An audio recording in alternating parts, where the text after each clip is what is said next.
고린도전서 3장 16절부터 20절까지만 보도록 하겠습니다. 고린도전서 3장 16절부터 20절까지 한 절씩 교독하겠습니다. 제가 먼저 읽습니다. 너희는 너희가 하나님의 성전인 것과 하나님의 성령이 너희 안에 계신 것을 알지 못하느냐? 하나님의 성전을 더럽히면 하나님이 그 사람을 멸하시리라. 하나님의 성전은 거룩하니 너희도 그러하니라. 아무도 자신을 속이지 말라. 너희 중에 누구든지 이 세상에서 지혜 있는 줄로 생각하거든 어리석은 자가 되라. 그리하여야 지혜로운 자가 되리라. 하나님께 어리석은 것이니 기록된 바 하나님은 지혜 있는 자들로 하여금 자기 꾀에 빠지게 하시느니라 하였고 함께합니다. 또 주께서 지혜 있는 자들의 생각을 헛것으로 아신다 하셨느니라. 아멘. 네, 우리는 계속해서 바울이 고린도 교회를 향해서 보내는 목회 서신을 함께 묵상을 하고 있습니다.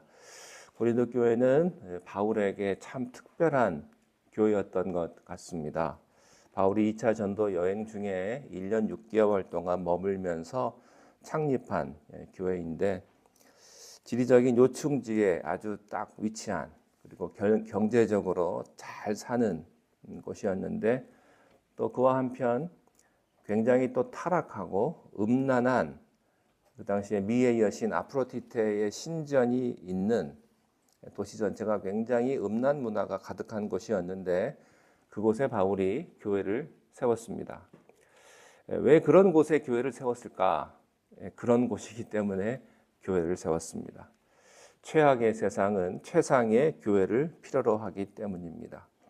하나님께서는 항상 죄악된 세상 한가운데 들어가서 죄를 이기고 승리하는 존재로 교회를 세우셨습니다.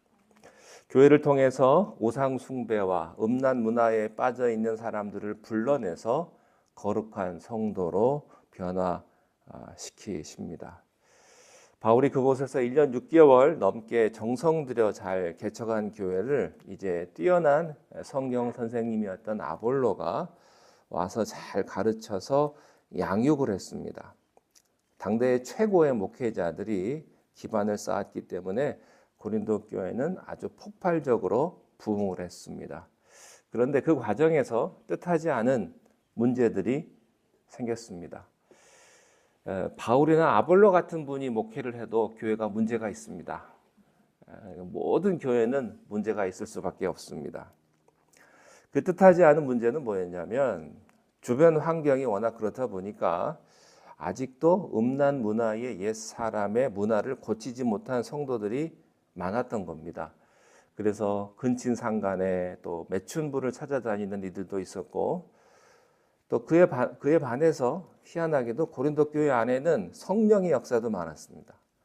교회가 문제가 많으면 성령의 역사가 없을 거라고 생각을 하는데 또 그렇지도 않아요. 여러 가지 문제가 있었음에도 불구하고 또 거기에는 성령의 역사가 많이 있었습니다. 성령의 은사, 방언 같은 이런 게 많이 터지다 보니까 사람들이 그것을 가지고 서로 비교하고 판단하는 분위기가 생겼습니다.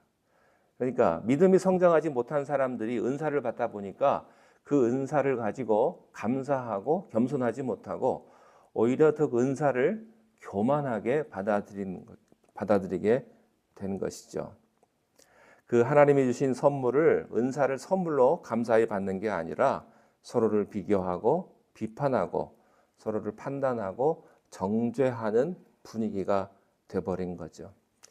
무엇보다도 그런 과정 속에서 고린도 교회는 심각한 파벌 싸움이 일어나게 됩니다. 이 고린도 교회를 초창기에 개척했던 바울과 양육했던 아볼로, 이 사람의 이름을 따서 우리는 아볼로파다, 우리는 바울파다. 사실 여기에는 바울도 없고 아볼로도 없습니다. 그냥 이름만 끌고 와가지고 이렇게 얘기를 하는 거죠. 그렇게 날카롭게 대립을 합니다. 이 모든 것이 영적인 미성숙의 증거들이었고 바울이 이 상황을 너무나 안타깝게 여겨서 멀리서 편지를 쓰면서 하나씩 가르치고 권면하고 있었습니다. 이 고린도 교회의 문제들을 보면서 어떻게 이럴 수가 있을까? 예수 안 믿는 사람 보기에도 참 부끄럽다는 그런 생각이 들 정도로 기가 찬 내용들이 있습니다. 우리는 보통 신약 시대의 초대교회를 이상적인 교회로 보는 경향이 있는데 초대교회는요, 이상적인 교회가 아닙니다. 지금이나 그때나 다 죄인들이 모인 공동체이기 때문에 정말로 기가 막힌 그런 문제들을 가지고 있었는데 고린도 교회가 특별히 그랬습니다. 그렇지만 저는 오히려 이것이 건강한 교회의 특징이라고 생각을 합니다. 건강한 교회는요, 문제가 감춰져 있는 것이 아니고 반드시 드러나게 됩니다.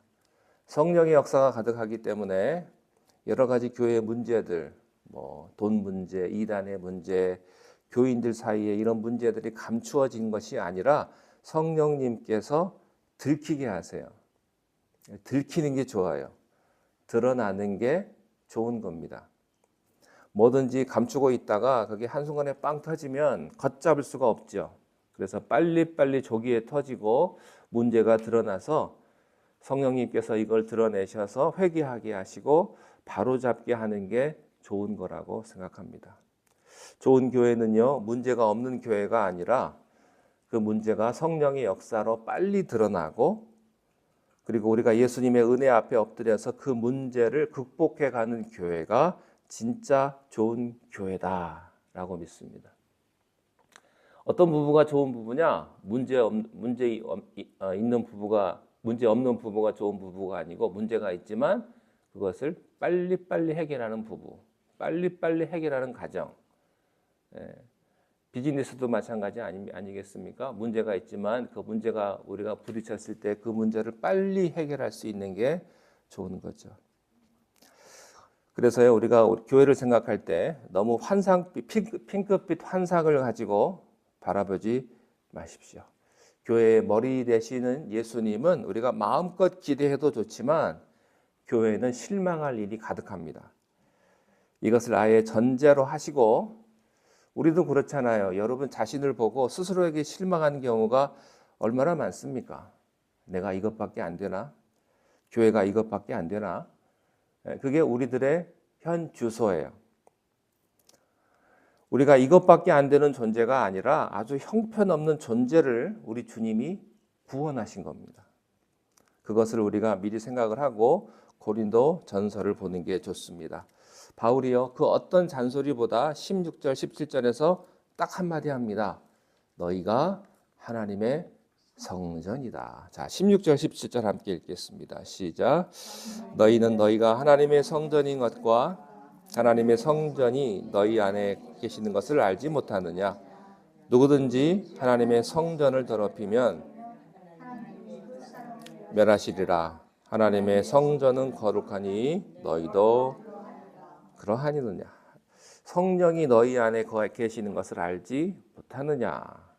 모든 것을 아시는 성령께서 가장 거룩하시고 모든 지혜를 그 뛰어나신 하나님의 영이 너희 앞에 주무시지도 졸지도 아니하시고 우리를 보고 계신 것을 알지 못한 말이냐? 그 당시 이스라엘 사람들에게 있어서의 성전은 건물이었습니다. 헬라의 신들도 그 신전도 다 건물이었습니다. 그런데 바울은요, 우리의 몸이 하나님의 성전이라고 했어요. 이러면 심각해지는 거예요. 눈에 보이는 물리적인 건물은요, 그냥 출퇴근하면서 도장 찍고 타임카드에다가 한 장 그 시간만 정하면 끝나는 거죠. 그런데 퇴근하면 끝인데 우리의 몸이 하나님의 성령이 거하시는 성전이라고 할 때는요, 퇴근이 없어요. 24시간 우리는 하나님의 임재 앞에 살아야 하는 존재인 것입니다. 그래서 예배 시간이 딱 정해져 있는 것이 아니라 우리가 어디를 가든지 하나님을 예배하는 예배자가 된다는 겁니다. 여러분, 하나님이 항상 우리와 함께 계신다. 이 말을요, 우리가 하나님의 뜻대로 살고 있을 때는 좋은 말 같지만 우리가 사고치고 죄를 지을 때는 굉장히 무서운 일입니다. 무서운 말이에요. 하나님 함께 하신다는 게. 내가 너와 함께 하리라. 근데 이 맥락을 모르고 우리가 들으면요, 거의 스토커 수준이에요. 항상 쫓아다니니까 네가 어디로 가든지 내가 너와 함께 할 것이다. 그렇지만 내가 하나님의 뜻대로 살고 그리고 세상의 악함과 싸우고 있을 때는 이것이 얼마나 우리에게 든든한 말씀인지 모릅니다. 내가 너와 함께 할 것이다. 여러분이 하나님의 동행하심이 든든하게 느껴진다면 여러분이 제대로 살고 있는 것이고, 이게 왠지 그냥 찝찝하고 두렵게 느껴진다면 여러분의 삶이 삐뚤어가는 겁니다. 성전, 홀리하우스, 여러분의 집이, 여러분의 몸이 홀리하우스, 거룩한 집입니다. 그렇기 때문에 이 성전을 더럽히거나 파괴하는 자는 반드시 하나님의 심판이 옵니다. 그래서요, 우리의 몸을 거룩하게 지켜야 합니다. 우리 성도님 한 분 한 분이 모여서 교회를 이루기 때문에 우리 자신을 지키는 게 교회를 지키는 거예요. 교회는 어떤 거룩한 일을 하기 전에, 그 어떤 위대한 일을 하기 전에 우리는 거룩을 회복해야 하는 거죠. 교회가요, 선교도 하고 구제도 하고 전도도 하고, 그런데 거룩하지 못한 자가 그런 말을 하면 마귀가 코웃음 칩니다. 아무 일도 일어나지 않아요. 자기는 마음껏 사는 사람이 교회 와서 선교 얘기하고 구제 얘기하면요, 사람들 어떻게 들리겠어요? 코웃음 치죠. 너나 잘해라. 그러지 않겠습니까? 바울은 일단 고린도 성도들 안에 있었던 이 음란 문제를 염두에 두었을 겁니다. 자기 몸을 함부로 음란하게 방치하는 것은 성령을 근심하게 하는 일이고 성전을 무너뜨리는 일이다. 그래서 교회는 성도 한 사람의 타락을 결코 가볍게 보아 넘겨서는 안 됩니다. 왜냐하면 교회 공동체가 무너지는 것은 한 사람으로 시작하거든요. 또 반대로 교회의 회복도 한 사람의 회복으로 시작합니다. 그래서 교회에게 있어서 거룩은 생명이에요. 한 사람이 교회 전체에 미치는 영향력이 굉장히 큽니다. 무엇보다 고린도는요, 음란한 도시였기 때문에 도덕적으로 음란한 사람들이 많았습니다. 그래서 바울이 이전에는 너희가 그랬을지 몰라도 이제는 성도가 된 이상 그 문제에서 깨끗해져야 한다고 하는 거죠. 그런데 이 음란 문제만 교회를 무너뜨리는 것이 아닙니다. 교만한 마음을 가지고 있으면 이게 또 교회를 무너뜨리는 치명적인 요소가 됩니다. 18절, 19절 시작. 아무도 자신을 속이지 말라. 너희 중에 누구든지 이 세상에서 지혜 있는 줄로 생각하거든 어리석은 자가 되라. 그리하여야 지혜로운 자가 되리라. 이 세상 지혜는 하나님께 어리석은 것이니 기록된 바 하나님은 지혜 있는 자들로 하여금 자기 꾀에 빠지게 하시느니라 하였고, 여기 18절 19절에서 계속 말하는 세상의 지혜는 정말 세상의 지혜, 헬라 문명의 지식적인 그런 교만, 하나님의 지혜를 미련한 것으로 몰아붙이는 소위 세상에서 성공했다는 사람들의, 우리가 그런 말 하죠, 개똥 철학, 자기들의 인생 철학, 이런 걸 말합니다. 그런 사람들은요, 자기 자서전을 쓰죠. 자기 성공을 이야기하고 내가 이렇게 잘 살았다. 여러분, 그런데요, 이 지혜는 세상에서 잘 나가는 사람들에게 그 사람들의 성공법이긴 하지만 이 세상에서 곧 없어질 지혜입니다. 이 경영학에서요, 정말로 하지 말아야 될 것 중에 하나가 한 10년 전에 잘 나가던 기업의 패턴을 그대로 베끼는 겁니다. 근데 사실 그대로 따라하면 안 되거든요. 10년 전에는 그게 가장 잘 나갔을지 모르지만 지금은 아니거든요. 그 시대의 맥락과 흐름이 다 다르기 때문에 우리는 그 원칙을 참조할 뿐이지 그대로 베낄 수가 없어요. 세상의 지혜는 그렇게 시간에 따라 지나가는 겁니다. 시즌에 따라 변하는 거죠. 그러므로 진짜 우리가 관심을 가지고 붙잡아야 될 지혜는 하나님의 지혜뿐입니다. 근데 교회도 그런 것 같아요. 교회도요, 10년, 20년, 30년 전하고 달라요. 패턴이 달라요. 물론 우리가 성경 중심의 그 맥락은 우리가 꼭 짚고 넘어가야 하지만 흐름이 다 다르긴 다른데 50년 전 얘기하고 되게 이제 미국에 이민 오신 분들이 40년, 50년 전에 미국에 오시면 그 생각이 딱 잡혀 계세요. 한국에 대한 생각. 그래서 패션이나 이 모든 게 그때가 최고예요. 지금 한국 가잖아요. 완전히 달라졌거든요. 교회에 대한 생각도 마찬가지예요.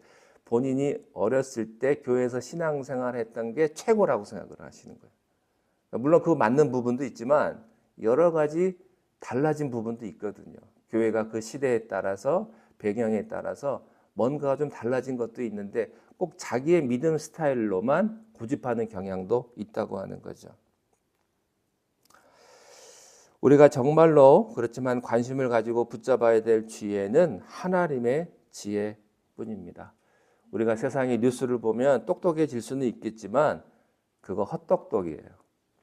우리가 정말로 시간 들여서 읽고 묵상해야 될 것은 성경입니다. 그것을 통해서 하나님의 지혜를 우리에게 주시기 때문입니다. 영악한 자들은 서로 싸우다가 넘어지고 자기 꾀에 넘어지겠지만 하나님의 지혜가 있는 사람은 세상의 영악한 자들이 감당할 수 없는 그런 무게를 가질 거예요. 고린도는 헬라 문화의 상징이라고도 할 수 있는 그 세상의 인텔리들이 모두 모인 곳이었습니다.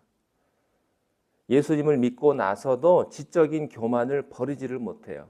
그래서요, 아주 성경도 지적으로 믿으려고 하고 세련되게 믿으려고 하고 그런 세련된 지혜와 언어로 성경을 가르치는 사람이 서로 교회 안에서 경쟁적으로 일어났습니다. 여러분, 성경 지식을 추측하려고만 하지 마십시오. 말씀에 의해서 내 영혼이 깨지고 부서지는 경험을 해야 해요. 노아의 아들이 몇 살까지 살았고 몇 년도에 무슨 일이 일어났고 이런 거 외운다고 인생이 변하는 거 아니거든요. 그런데 고린도 교회는요, 이런 지적인 교만이 있었어요. 내가 성경을 많이 알아요. 몇 년도에는 무슨 일이 일어났고 노아의 자식은 몇 살까지 살았고 줄줄줄 꿰고 있는데 그 사람 사는 거 보면 영 아니에요. 아주 교만해요. 그래서 서로 경쟁하는 거예요. 그래서 20절에 보면 뭐라고 합니까? 20절 시작. 또 주께서 지혜 있는 자들의 생각을 헛것으로 아신다 하셨느니라. 헛것으로. 주께서 지혜 있는 자들, 세상적으로 똑똑한 자들의 생각을 헛것으로 아신다. 대단하다고 생각하지 않으신다는 거예요. 그래서 바울은요, 세상에서 잘 나가는 사람들이 교회에 가득했는데도 전혀 주눅들지가 않습니다. 여러분 앞에 설교하고 있는 목회자가요, 사실은 성도님들보다 가방끈이 더 짧은 경우가 많더라고요. 교회가 박사님들도 많고 아주 유명한 신학자도 많고, 근데 바울은요, 서로 자기 가방끈이 길다고 자부하는 인텔리들이 가득 찬 이 교회, 고린도 교회에서 설교할 때 뭐라고 했습니까? 내가 너희에게 너희들의 말과 지혜로 하지 않았다. 나는 오직 예수 그리스도의 십자가에 못 박히신 것만을 자랑할 것이다. 근데 사실이요, 사도 바울이 세상적 학문으로도요, 이 사람들에게 절대로 밀리는 사람들이 아니었거든요. 오히려 그것이 아닌 예수 그리스도의 십자가의 복음을 설교해야 된다고 하는 것입니다. 그래서요, 공부 많이 하고 박사학위 있고 아주 유명하신 신학자이신 분들이 목회를 잘하는 건 아니더라고요. 보니까 이게 다른 것 같아요. 공부하는 거하고 목회하는 거하고. 우리는 오직 예수 그리스도의 십자가로 정명승부하면서 설교와 말씀과 또 그것을 통해서 교회를 부흥시키고 우리가 사람을 또 변화시킬 수가 있게 될 것입니다. 그래서 바울이 그 말을 하는 거예요. 나는 너희들에게 세상적인 지혜로 하지 않고 십자가의 복음을 했다. 헬라인들이 기대하는 유창한 언변이 없다. 그렇지만 나는 성령의 능력으로 가르칠 뿐이다. 하나님의 지혜는요, 오직 겸손한 자에게만 주어집니다. 18절 말씀에 보면 너희 중에 누구든지 이 세상에서 지혜 있는 줄로 생각하거든 어리석은 자가 되라. 이 말은 겸손한 자가 되라 그런 뜻입니다. 자기의 무기력함을 인정하고 온전히 하나님의 은혜를 의지하는 것, 십자가 앞에서 죽을 수밖에 없는 죄인이라는 사실을 절실하게 경험하고 회개하라. 그래야 하나님의 은혜가 주어질 것이고 그 하나님의 은혜는 반드시 하나님의 지혜가 하나님의 은혜를 타고 온다고 하는 것입니다. 이것이 없으면 영적으로 무지해집니다. 영적으로 무지해지면 옛 사람의 성정이 살아서 우리가 신앙생활을 하게 되는데 이런 사람들이 저지른 일 중에 하나가 뭐냐면 파벌을 조성하는 거예요. 네 편 내 편 가르고 네 구역 내 구역 따로 따르고 저 사람하고 나는 다른 사람이고 서로 형제 간에 대립하는 거죠. 여러분 교회 안에서 누구든지 대립하지 않게 되시기를 바랍니다. 그냥 통과하세요. 통과. 그거 별거 아닙니다. 큰 일을 앞에 둔 사람은요 작은 일에 연연하지 않습니다. 우리가 언젠가는 하나님 앞에 서게 될 거예요. 어떻게 보면 내일 하나님 앞에 서게 될지도 모르겠죠. 그런데요 만약에 그렇다고 생각한다면 지금 일어나는 일들이 아무것도 아니에요.